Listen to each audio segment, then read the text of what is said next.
대선이 9일 앞으로 다가왔지만 판세는 여전히 접전입니다. 야권 단일화가 또 한 번 결렬된 가운데 오늘부터 대선 투표용지 인쇄가 시작됐습니다. 윤선영 기자와 짚어보겠습니다.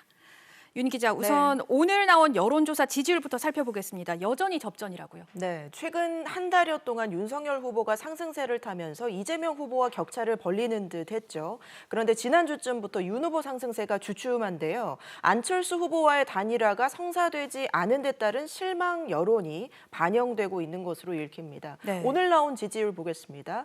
오차 범위 내 접전으로 나왔는데요. 윤 후보가 46.1%, 이재명 후보 41%로 5.1%포인트 차이고요. 안 후보는 8% 정도 수준에 머물렀습니다.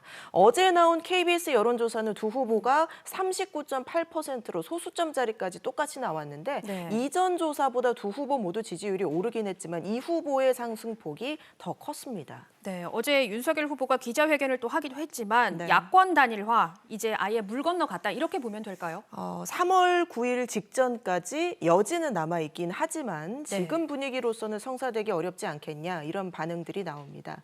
윤 후보는 최종 합의 직전에 안 후보 측이 결렬을 통보했는데 그 이유를 모르겠다면서도 안 후보와 직접 만나 얘기하고 싶다고 했습니다. 하지만 안 후보는 고려할 가치가 없는 내용이었다고 일축을 했는데요. 차례로 입장 들어보겠습니다. 네. 시간과 장소를 결정해서 통보해 주기로 협의를 했습니다.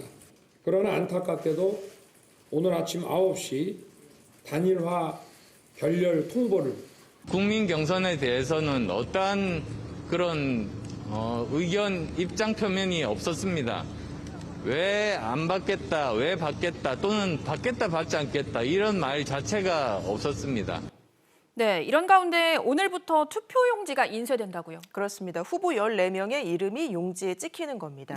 인쇄 이후에 후보가 사퇴하거나 사망, 등록 무효 등의 변화가 생겨도 이 투표용지에 이를 표기할 수 없기 때문에 정치권에서는 어제까지가 단일화의 시한으로 여겨져 왔던 건데요. 다만 투표용지에는 표기가 되지 않더라도 투표소에 안내문이 붙게 됩니다. 후보들은 오늘도 막판 유세를 이어갑니다. 이재명 후보는 고향이면서도 지지가 상대적으로 약한 지역인 대구, 경북을 찾고요. 윤석열 후보는 외가가 있는 강릉을 포함해 강원 지역 공략에 집중합니다. 네, 윤선영 기자 잘 들었습니다.